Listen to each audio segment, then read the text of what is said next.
Health पॉलिसीच्या नावावर 25,56,000 रुपयांची फसवणूक। बजाज फायनान्स कंपनीची प्री मॅन्युअर्ड हेल्थ पॉलिसी काढून देतो असे आमिष देत तरुणाकडून 25,56,000 रुपये घेऊन फसवणूक केल्याचा प्रकार उघडकीस आला आहे। रामनगर पोलीस ठाण्याअंतर्गत 21 ऑगस्ट ते 14 नोव्हेंबर 2024 या काळात हा प्रकार घडला आहे। या प्रकरणी 2 डिसेंबर रोजी गुन्हा दाखल करण्यात आला।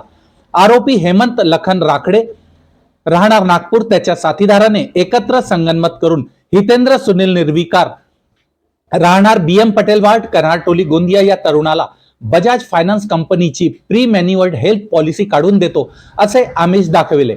तसेच पॉलिसी करता मंजुरी, hold charges, demand drop fee, penalty charges अशा विविध कारणाने वेळोवेळी मोठ्या रकमेची मागणी केली।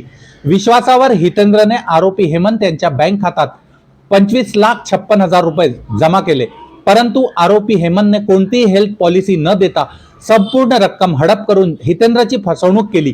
अखेरीस हितेंद्रच्या आपली फसवणूक झाल्याचे लक्षात येताच त्याने पोलीस ठाण्यात तक्रार केली। या घटनेसंदर्भात रामनगर पोलीस ठाण्यात गुन्हा नोंदवण्यात आला आहे।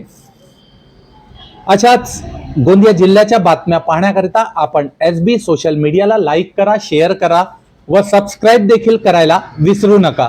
धन्यवाद।